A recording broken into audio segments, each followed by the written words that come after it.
Hey everybody, this is me, your host Brandy P, and this is yes, I am the veteran, and we have with us tonight M. I'm the vet, I guess we are calling you tonight, and Melissa was not able to join us, but we are always happy to see Emily, and we are super thrilled to see Miss Porsche Williams tonight. I haven't seen you in so long, and you look amazing, by the way. Can you tell us about yourself a little bit? So her and I, we do know each other. We actually met. We actually are all finalists for Miss Veteran America, and Miss Portia was with me in the 2020 cohort. And I am so excited that she is on the show tonight. But I'm so sorry. Tell us all about you. All right, my go. Okay, well, I am a suicide intervention instructor and expert. I travel all over the country teaching applied suicide intervention skills. I got into suicide intervention and prevention in 2018. I went to the military in 2008, and I was deployed twice, came home.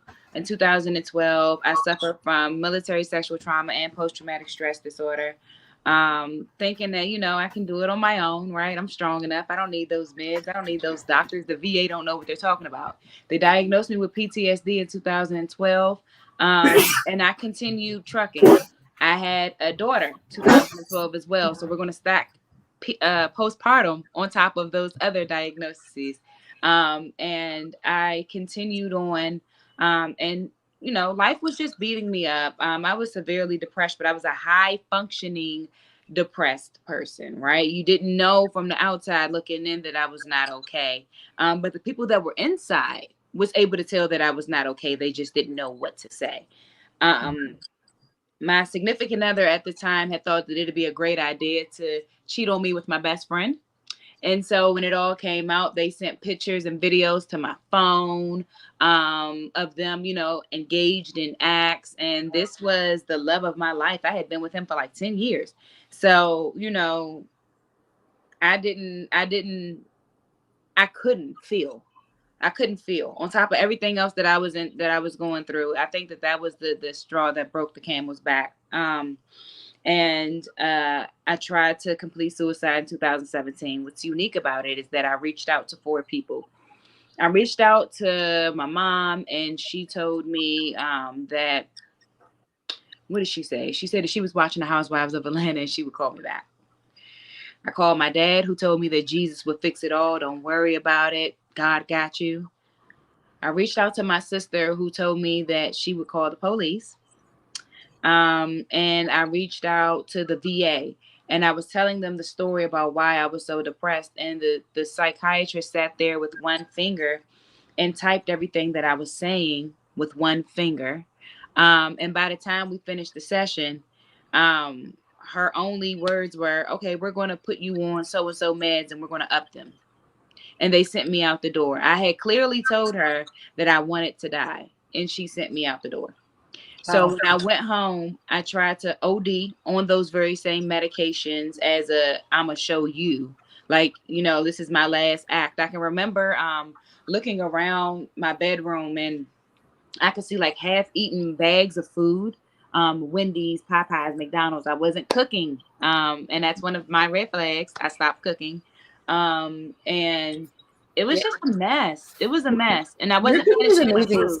Yeah, like your cooking's amazing. So it is a huge red flag. I'm sorry, I didn't mean to interrupt you. Like everyone knows you by your phenomenal, world-class cooking. I do, and I love to eat, so that's a red flag as well. And I wasn't eating my food, so I remember seeing my daughter running around the house, and me saying she'll be fine, right? And then I took those handful of pills, and I knew that I was done. I closed my eyes, and I was okay with that death date. That was it for me.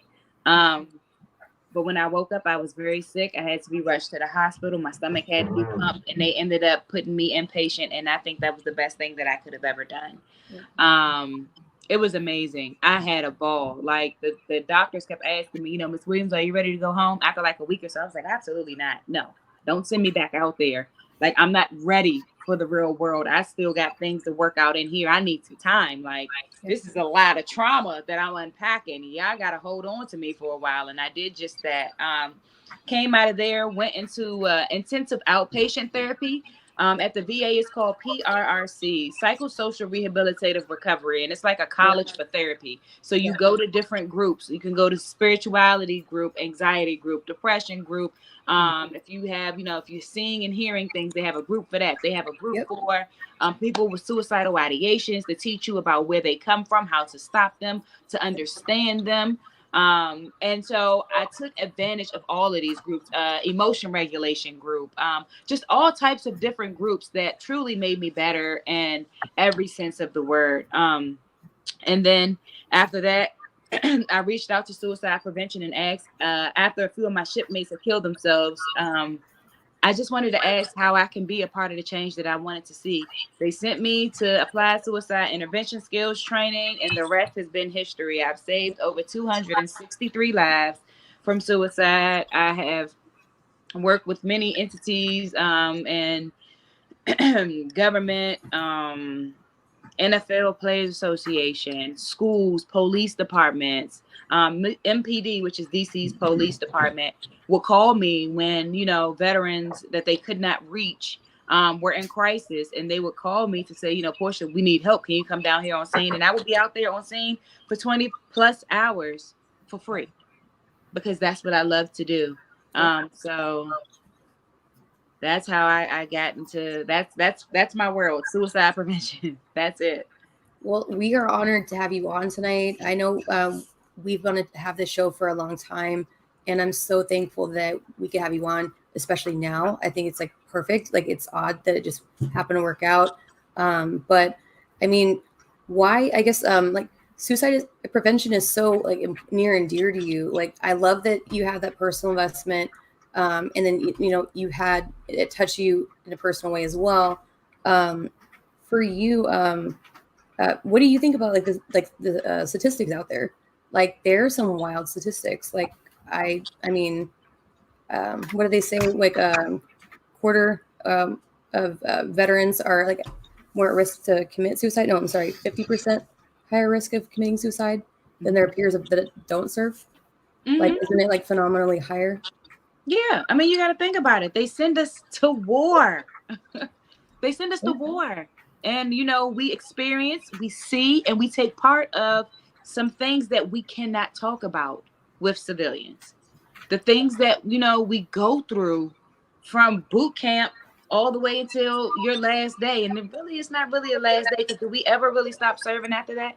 All of us still serve in our heart in one capacity or another, in one topic or area of our life, and other. Like, we see some. It's just like us, 911 and police officers, right? They have really high rates of suicide. Ambulance, right? People that are in areas where we see a lot of trauma, we have higher rates. Absolutely. And honestly, I don't even know that's why I was looking at the numbers right now. I mean, even spouting them off now, it doesn't necessarily mean it's accurate. I mean, there's so much going on now that's not being reported, especially in the women veteran population. I believe that a lot of these numbers aren't accurate. I'm so glad you said that. They absolutely are. And I'll say that anywhere on any news station or any channel. The thing is this: Texas and California, two of the biggest veteran states, do not count overdoses as suicide. And that is so important too. What? No, they don't. They call That's it ridiculous. Accidental overdose. So if you're not counting the accidental suicides, and medication is one of the main methods that women tend to use. How? Mm-hmm. How can you record the numbers? And how can you help people if there's nothing being recorded to quantify that to lawmakers, which is the first thing they look at in legislature? Yep. That's absolutely it. Yeah. Mm-hmm. It's frustrating. Well, I'm going to let Em ask the first question. Yeah. I'm sorry, I didn't mean to start asking away. No, you're fine. You're fine. Well, you told us how you got into suicide prevention. How did that lead you to the organization that you have now? Well, so the first day of applied suicide intervention skills training, it was the coolest thing ever. I was being trained by 2 FBI agents. So their stories, because that's what makes a class, right? It's not just, educational stuff. It's that experience that they have. It was so cool. That first night that I went home, I ended up getting my very first intervention. And somebody had reached out to me in the middle of the night. It happened to be one of my family members. He reached out to me at like 3:00 in the morning, asking me to be the person to memorialize his Facebook in case anything happened. And I'm like, dude, we're the same age. What's going to happen to you? Where are you going? And so he was like, no, I just want to, make sure everything is in place just in case anything ever happened to me. I was like, all right, you okay? He said, yeah, I'm okay. I said, all right, great. I'm about to go ahead and lay back down. I got class in the morning. It's been a long day. I just wanted to make sure he was okay. I went back. I laid back down for like 3 seconds and I was like, wait a minute. That's what they taught us in class. And then I pulled out this, the booklet that we had, and I was looking at it and I was like, oh my God. Okay, wait. Ask the question. I said, hey, are you thinking about suicide? Just ask it straight out. Right. Yeah.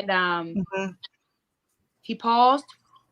We were texting. He paused, and then I saw the bubbles. Yeah, I seen the bubbles, and he was like, it's just blah, blah, blah, blah, blah, blah, blah, blah, blah, blah. And it started flowing, right? Mm-hmm. That was my very first suicide intervention. And I said, oh my God, this thing flows exactly how they said it would.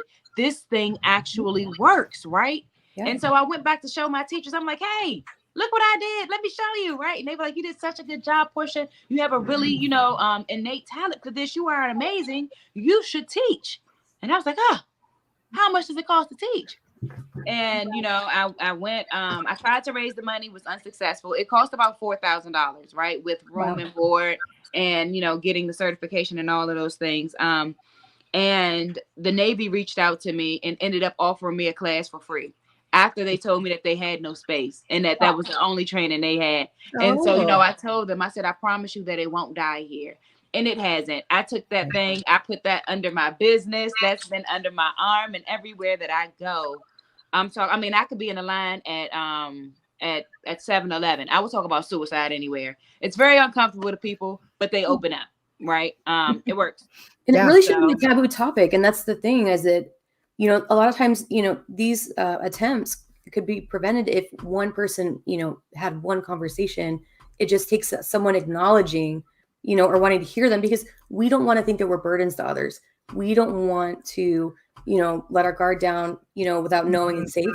And a lot of people, they don't have conversations. And it's a lot of times something that when we worked EMS, we were taught it's preventable. Like, it's something that's not life ending. Like, it's not something that would have altered their life indefinitely. The reason that they use as their catalyst.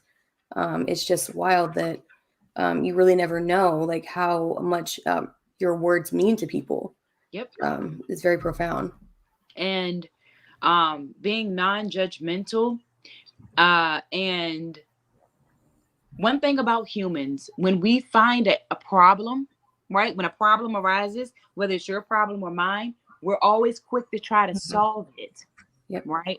But when someone is contemplating suicide or thinking about suicide and telling you the reason why they want to kill themselves, right now is not the time to jump from A to Z. Mm-mm. You have to listen to all the alphabets in between so that they can get that off of their chest, and then come up with not ways, by yourself to fix whatever they're going through, but to get them to help so that they can begin to work on them things. You know what I mean? Those things that are ailing or bothering them. That's the issue. A lot of people don't feel heard. A lot of people don't feel seen or respected. And you have to respect people's desires to want to end their life. It's not uncommon. Yep. It's very common. Yep. Very. Especially people that have like chronic conditions or things that, are end stage, or, a lot of different reasons. So many different possibilities. Anybody who's had substantial loss. Yep. And back to back to back. And that's been our lives in this country for the last what, 2 years. It's Yeah. been substantial loss of jobs, loss of loved ones, loss of being able to go Yeah. outside, right? Childhood Entertainment. heroes. We've been isolated. Huh? Childhood Yeah. heroes. Everything. What one? Like, The struggle. yeah. It's been rough. Yeah. And a lot of times you never know. Like, I mean, you think like, you watch movies and videos, this is what a suicidal person looks like. And, there really isn't one face. I mean, we're all great pretenders No, sometimes, there's not. and there just isn't one standard way that something would look like that. Like everyone is different. So, people present different, just like, Yep. Anything, PTSD. But one thing that is common for those who are close enough, you can always see when the signs start to present themselves. Mm-hmm. Right. My cousin that was living with me at the time, even though I was a high functioning, depressed being, Yep. right, with suicidal ideations, if he would have if he paid attention to the fact that I wasn't washing clothes, I wasn't cleaning up, I wasn't showering, I was not eating my food, I wasn't doing the normal things, my whole schedule had gotten completely off. I slept a lot. I cried all the time. All of those are huge red flags. Yeah, they're like the hallmarks. Like, I mean, there really are things, to look for. Would you say like there is like one that you see like as far as a trend for hallmarks that people should kind of look for with people that are close to them? Or everybody is different. So you just got to take a look at who they are and what their normal routine and how they take care of themselves and things like that. But if you see them start to have a decline in taking care of themselves, then that's a cause of concern. Suicide ideations don't have a look. It doesn't. We can look any kind of way. I could be sitting here right now in front of you and have them, and you'd never know. But the people that are closest to you would, because they know you. And I think people get worried about like, saying something to, the wrong thing to a friend because it's so easy to offend people in this day and age. So, having those hard discussions with your friend, some people tend to err on the side of caution. And then, if something were to happen, they have that, survivor's guilt, and it really bothers them, be uncomfortable, tell people, have those conversations with your friend, if they really are your friend, they'll, appreciate you for it because you want to make sure they're okay. Like, I had like in real life, I hurt myself in December and I wasn't answering the phone. And a friend of mine literally thought I died. And she literally called my family and convinced them that like I could be dead. You really never know, those friends. And, as frustrated as I was with her at like 6 calls in the morning at 7 a.m., I was glad that she was worried for me in that way because, you never know like what, some people would or wouldn't do because we want to say that, other people would do what we would do in situations, but that's not always the case. And, it's always nice to know that there's people looking for you, out for you, making sure you're okay. Just like those grounding rods, I guess. I'm sorry, Nicole, I know we were so focused on the conversation.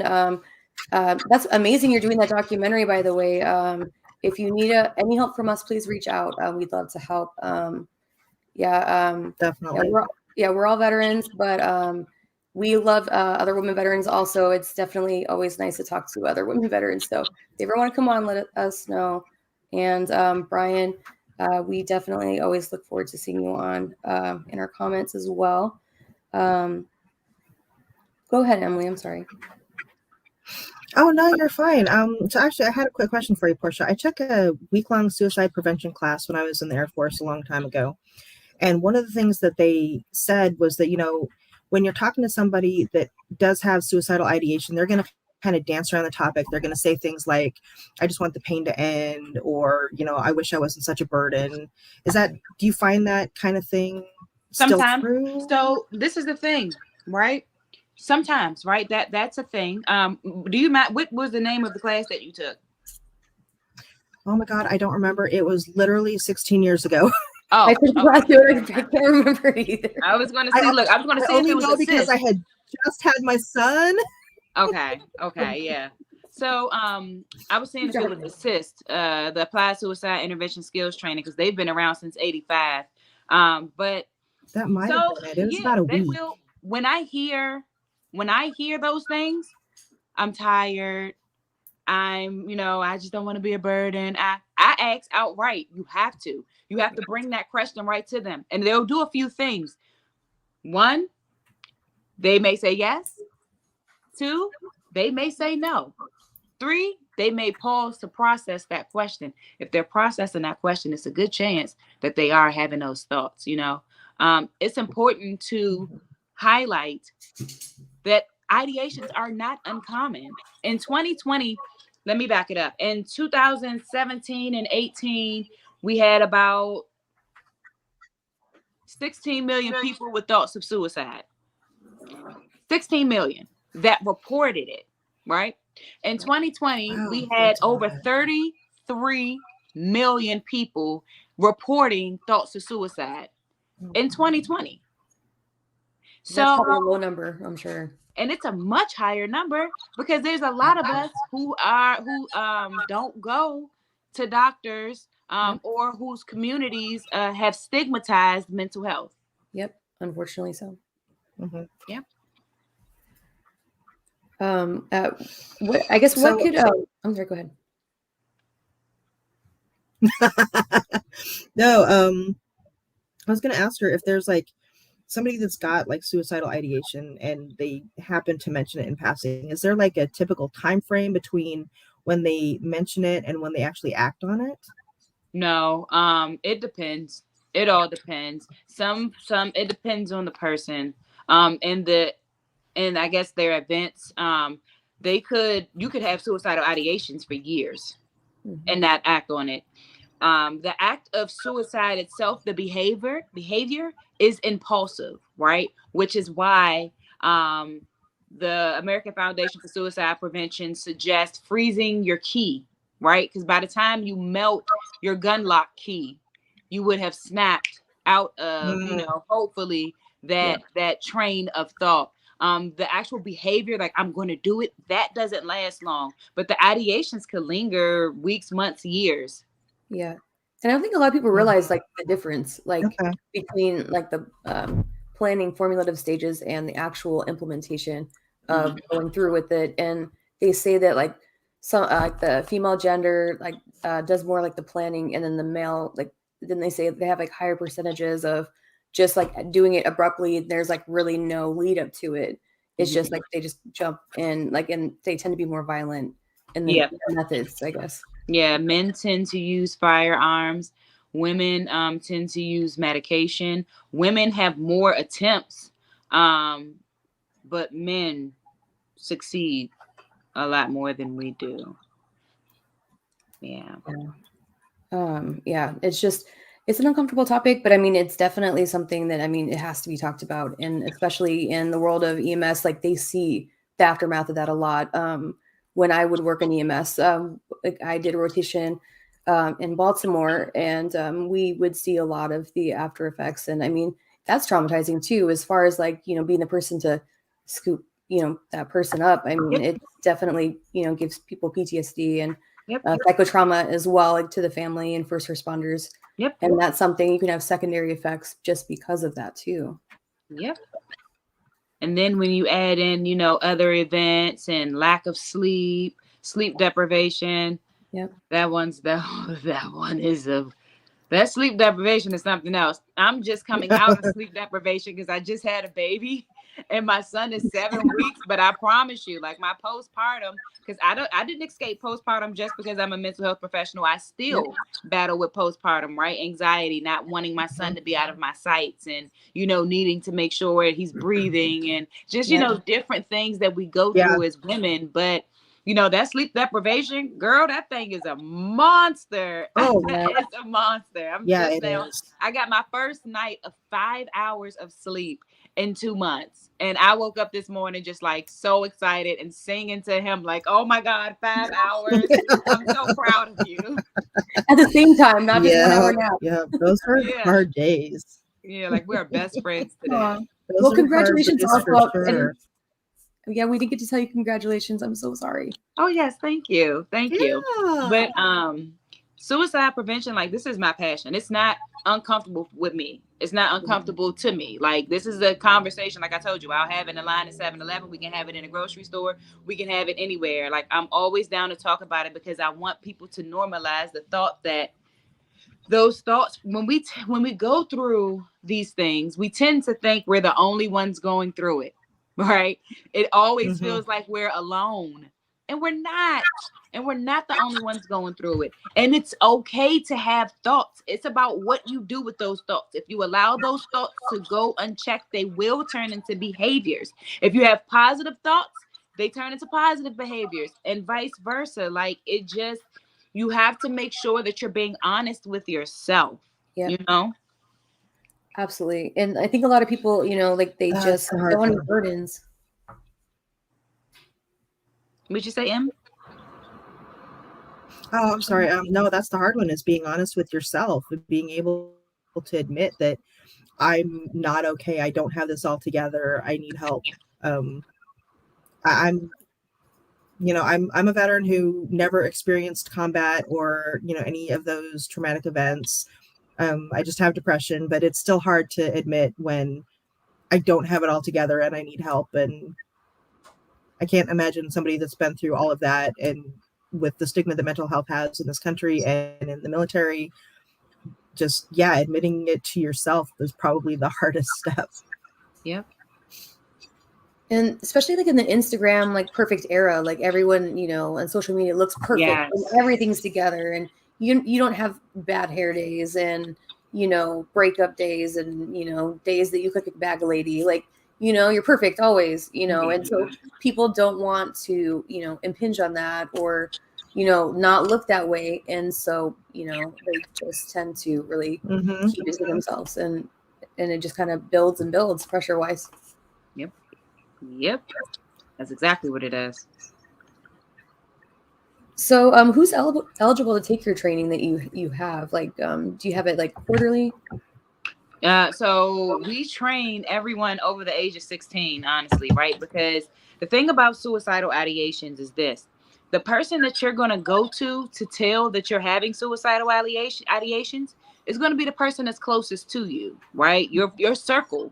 That's who's going to know first. Like, girl, I'm just struggling. I don't know. Like, I just, you know, I don't really want to be a burden on you. I'm sorry, sis. You know, you'll start to, not even noticing that you're doing it, you'll start to do that. Our brain is programmed to save itself, right? And so that's what you're doing, and that's you reaching out and not knowing that you're reaching out. And so we teach everybody over the age of 16. It's weird because suicide doesn't have a demographic. It doesn't have a look.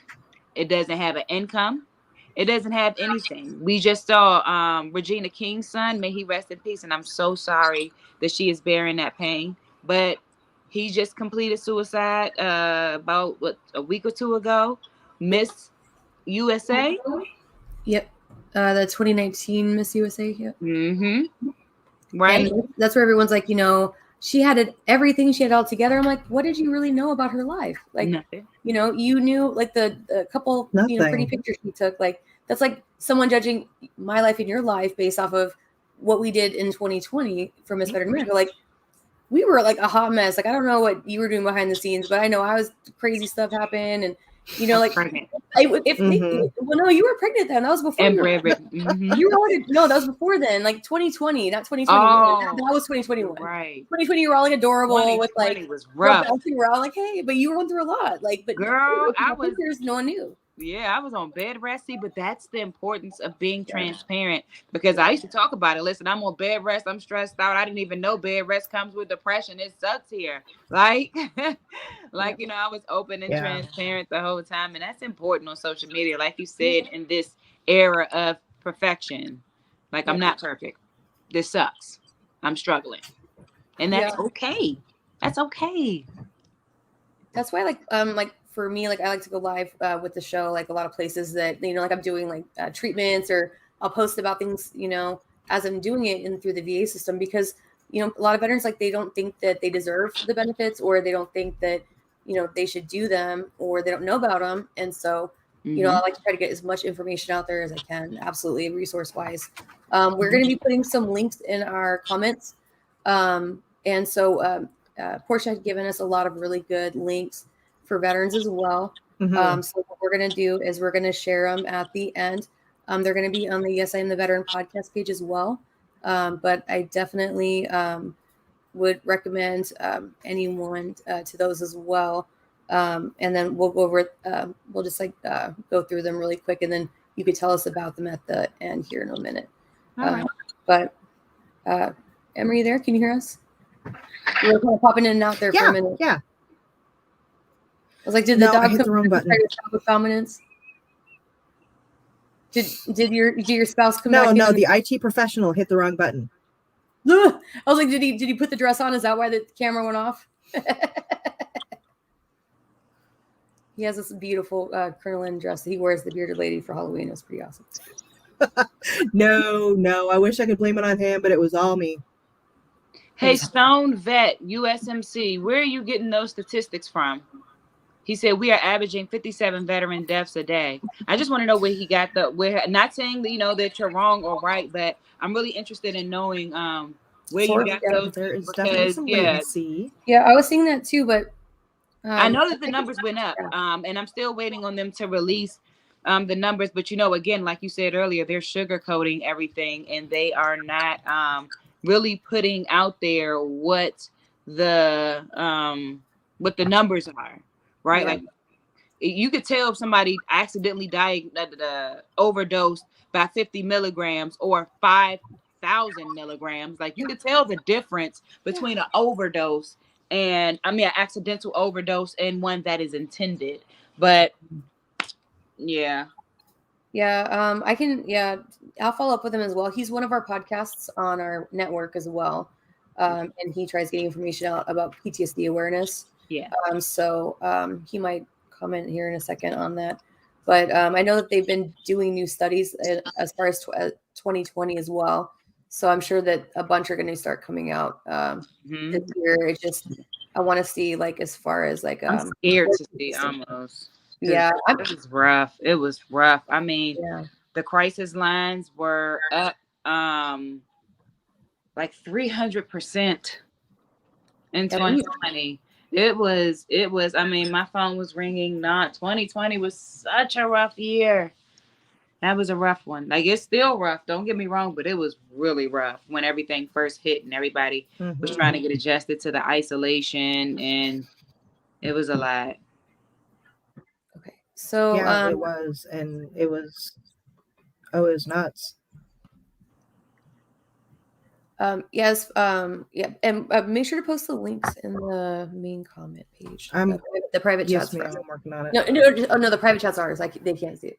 I was like, hey guys, but no, I heard like also like domestic violence, isn't that like gone up crazy amount as well because of quarantine? Absolutely, because everybody's stuck in the house with each other. Like, and then people, like they don't always want to leave those situations because of the housing, and maybe they don't have anywhere to go, or they don't have the same places they could stay at because of COVID. It kind of changed the housing arrangements where they're staying longer. Potentially in dangerous places as well. Yep. What I guess would you say most people tell you as far as like the training that you do? Like, did anyone come back and say like as far as like impactfulness? Like, do they ever follow up with you? Absolutely. People that I've trained reach out to me all the time. I leave that open door policy. If you're ever in a situation and you need help or you just need to talk, reach out. I'm here, right? So I get that feedback all the time. The thing that makes my training so unique, because anybody can give a training, right? Anybody can get certified on how to deliver material. But it's your experience that really makes and shifts a difference in the course. It's your insight, right? I'm not just speaking about suicide from a place of education, I live with suicidal ideations, right? I've had to learn how to master them through time. And who better to learn from than a person that's experiencing it? Right? Like it's sometimes like people that have been in hell also basically, or they've gone through those situations, like they can really relate to you and what you're going through because, you know, it's relatable, right? It's something that, you know, they can understand rather than someone that has never had a bad thing happen to them, you know, had the standard college experience, you know, and then started at this position I don't where think there's anybody on this earth that never had a bad thing happen to them. I feel like bad stuff happens to everybody. true. Yeah, everybody. But yeah, just, you know, speaking from education and speaking from experience is two totally different situations. And so my passion behind it, my willingness to get up at 3 o'clock in the morning with you when you're suffering or when you need help and trying to get someone else to safety, that's what sets me apart from everybody else. And I love what I do. And you can tell, you can always tell when somebody loves what they do because you can feel that love. Mhm. Well, I mean, they could also taste your love, if Yes. I remember, because the pies that you're known for with your organization, though. Yeah. I remember that. That was like the one thing I was salty that I never got to try was one of your pies before you like stopped doing it. Portia was like, were you even telling like Montel about your pies and everything? Like, Yep. yeah. Yeah, that thing was crazy. I started selling sweet potato pies because one of my frustrations was funding, right? I was having a hard time finding funding. People wanted the class, but they didn't want to pay for it. So, you know, trying to get government grants and fight through all that language and red tape and all that stuff. Like, it was frustrating. The numbers were shooting up and I was trying to help the best way that I could. So I said, forget it. I started baking sweet potato pies. Those things went viral. I was on Channel 4 News, Channel 5 News, Channel 7 News, Channel 9 News, People's Magazine, Montel Williams. I mean, it went absolutely crazy. And I just got I did Tamron Hall show this last Veterans Day. So I mean, it's been absolutely amazing. But people love them daggone pies, and I just love to raise money to put people through the class for free. Like, I love to teach. That's my thing. I'm not known for my sweet potato pies down here, but when I was working for a nonprofit, I became known for making beer bread down here. Beer bread? Yeah, because they'd never heard of it, and that's like a thing where I'm from with like chili. Mm-hmm. But I actually was working with a nonprofit for a chili cook-off, and none of the competitors showed up. So I had like all of this beer bread and no chili. So it was like the no chili cook-off, literally. And so I was like, okay, look though, like I didn't make all of this stuff to like not sell it. I was selling this. I don't care how I'm gonna sell it. It's happening. Oh my God. But yeah, literally, like and like, you know, like a lot of times veteran organizations, the best place to sell is at biker bars, like good ones, not like suspect ones, but like, you know, like not saying there are suspect ones, but there's some you probably wouldn't want to do that because the old ladies might, you know, not agree. But I know nothing. Like, I see this stuff on TV. Yeah, no, there's a total etiquette to it, totally. Okay. But the Shade Tree is very pro-military down here, and they have a lot of bikers, and they want to support. They love veterans. I love it. So like that's where we were having the event. So I was where are you? I'm in San Antonio right now. Texas. Yes. Texas is such a veteran state. You're right. Okay. Yep. Okay. Yep. Yeah. That's why I was like, oh man, when did she come to Texas? But yes. But yeah, San Antonio, a lot of like even like the VA professionals, they'll ride. And so like my prosthetics doc actually caught me one time selling flowers from Veteran America out there. But the bikers actually bought all the bread. We actually raised more money at that no chili cook-off than they intended to make by selling beer bread. I like the fact that you keep calling it a no chili cook-off. Yeah, I was salty, man. I was like, how are you gonna have all these people competing and like not show up though? Like y'all got hungover at the same time. Like, how did that even happen? That is funny. Right? What the heck? Because good chili takes more than half an hour to cook. It takes like half a day, like good chili, like where I'm from, like it's like they should have started it the day before. So what happened? No one even called, like they just didn't show up, and it was just like that me and the guard peacock. Like I was like, why? They actually there's a peacock that actually guards the bar, and it's really a peacock, and it'll just like walk around. Oh, interesting. Yeah, and they're really territorial. They are. Yeah. They And don't even have a loud. security. But it's Absolutely. like, it's like an Loud. outside bar, so Oh. like it has free reign. But what was I gonna say? If what would you say to somebody that may be experiencing suicidal ideation? Like, or like, what would your advice be to that person? Like, maybe that be listening tonight.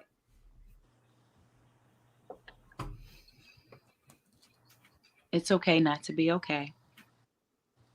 It's okay to have suicidal ideations. Life gets really hard sometimes. That's understandable. It's not bad to have thoughts, but it's about what you do with those thoughts that make all of the difference. Suicide does not just end your pain, it passes it around to everyone that loves you. Reach out, right? So far, you have survived 100% of your worst days. Yeah. 100%. Like, you are much stronger than you think that you are. We're all here for a purpose, for one reason or another. Find that purpose and dance in it. Some of us go through some of the biggest hurtful situations. Without my daughter's father, the love of my life, the last time that I've loved that hard, to be honest, that was the worst hurt I'd ever experienced. I would never want to go through that again. But I'm so thankful that I did. Because of that, look at what I'm doing now. Because of the fact that, I'm fighting for custody of my kid in court. Now I'm turning around and helping countless other veterans fight for their children. Like, everything that we go through is for a reason. And I hate the saying, what doesn't kill you makes you stronger. It sucks. That's the worst saying in the world. I hate it. But unfortunately, it's true. Because you can turn back around and take that same experience to help the next person. And then you never know who that next person could be. It could be your son. It could be your daughter. It could be your mother. It could be your sister. Your experiences shape and not only make who you are, but they're important, right? So we definitely want you to hold on. Reach out to the crisis line. They have, the number that you can call. They also have the number that you can text if you don't want to talk. Vets for Warriors. Oh my God, I love them. Say you don't want to talk to a civilian. Civilian won't understand. Got it. Reach out to Vets for Warriors. I believe that Brandy is putting it into the comment section because she looks like she's focusing really hard on something. Maybe. I'm trying not to have a boo pop out too, so it's like, there's multiple factors. But no, I was kidding. No, just jokes, people, just jokes. But no, no, I just there's a lot of different streams, so I'm not trying to censor to the wrong one. Usually Melissa's the one doing it on the side. No but worries. Since M doesn't have the same rights as Melissa, I was like, no. No, I didn't realize it, but I didn't want you guys to not have the links. So I didn't either. Yeah. And then can you tell us a little bit about the crisis text line.org? Yeah, the crisis text line. If you want to reach out via text, 741-741.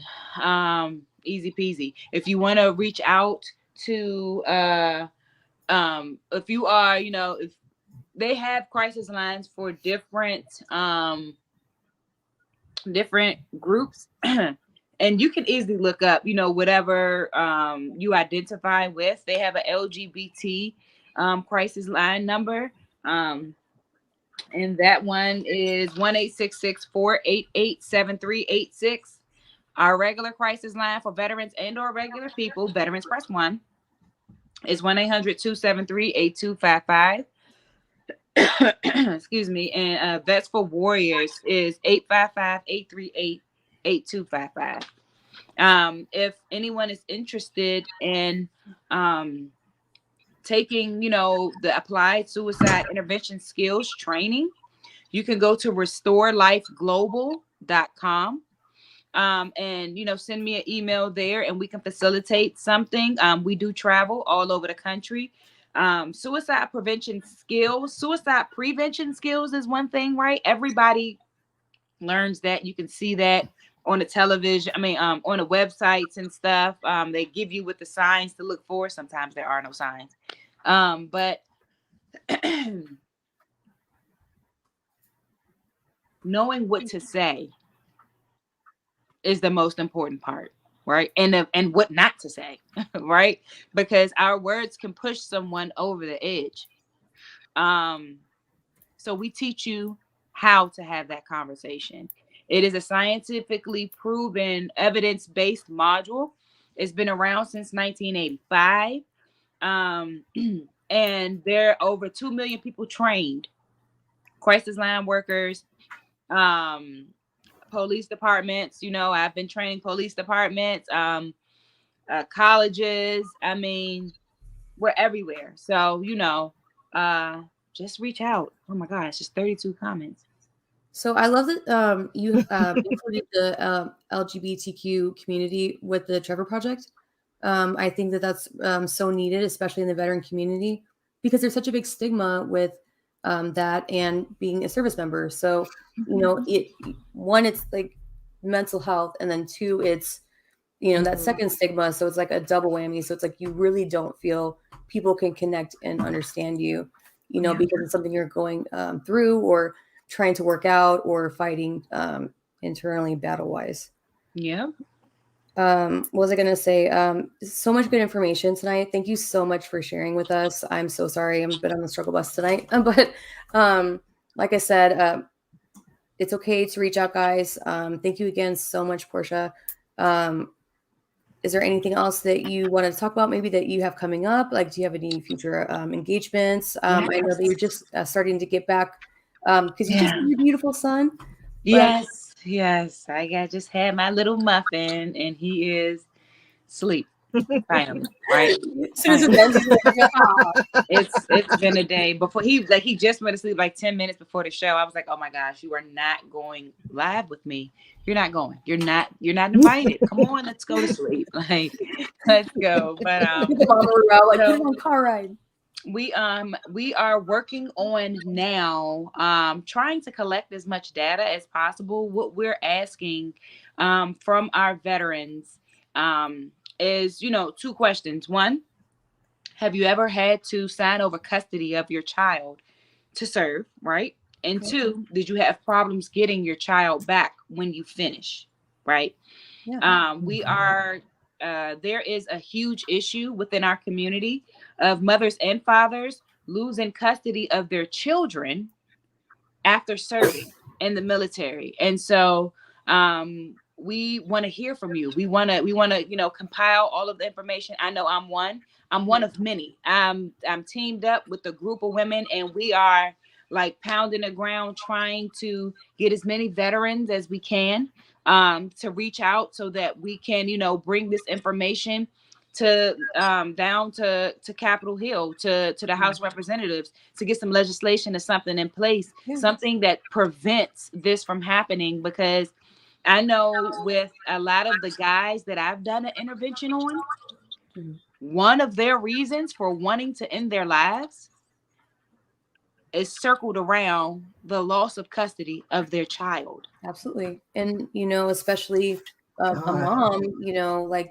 especially, I've read the articles of women coming back right from a deployment and it happens. Yep. There's really nothing to protect you while you're serving your country. And that's really not fair. I mean, you're putting your life on the line. You're at minimum, your country should have that protection for you while you're doing that. Yeah. And I think for years when I went through that, because I'm still going through it, right? I'm still fighting for my son, never being deemed unfit, none of those things. Just, I can't have my son back because he's comfortable where he is, but I'm his mother, right? You just tore my family apart because he's comfortable where he is. There has to be some type of protection against this. I just went and lost my mind and everything overseas fighting for and defending the country. And this is what you guys give us when we come back. It's so many feelings. Even though I know that I'm an amazing mom, there are so many feelings of the deep depression that set in.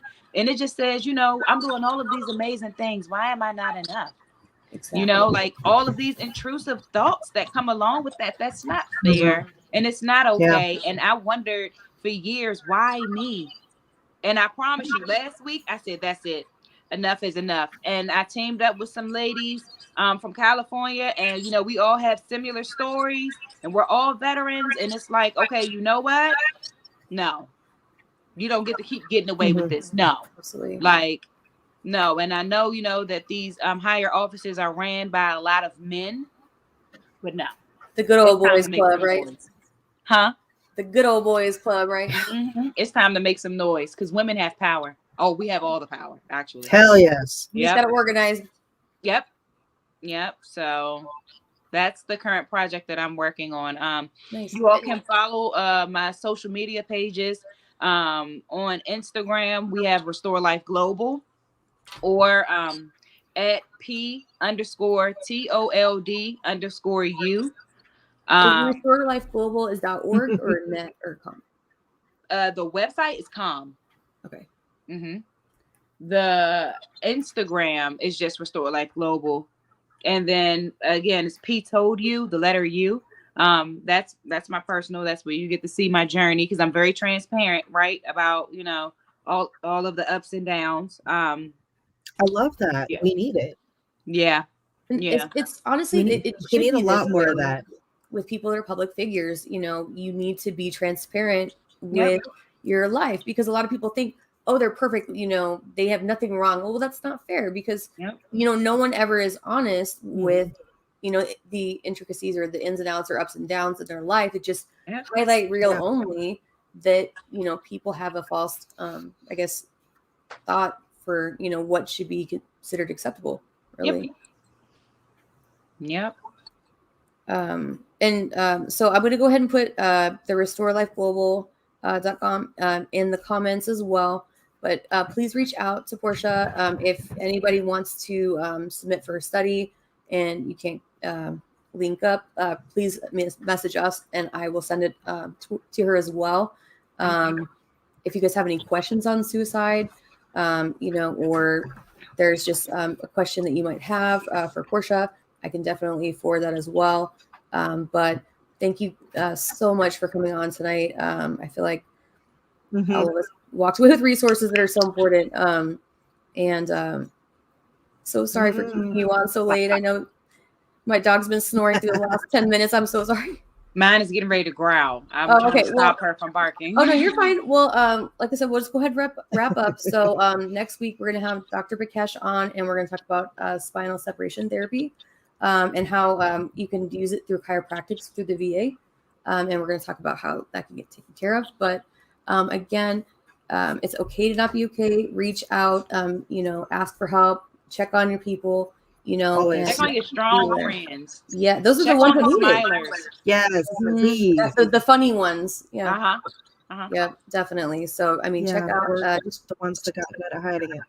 Check your brothers and sisters 6, guys. I mean, I know it's every man for themselves out there, but you can spare 5 seconds. But no, we still have a unit. We still have a mission. Yep, absolutely. It doesn't stop when you separate. But thanks again so much, guys, and a wonderful podcast. And we look forward to having you on again. And have a wonderful night, ladies. Thank you. Good night. Definitely. Thanks, Porsche. All right. Thank you. Bye-bye.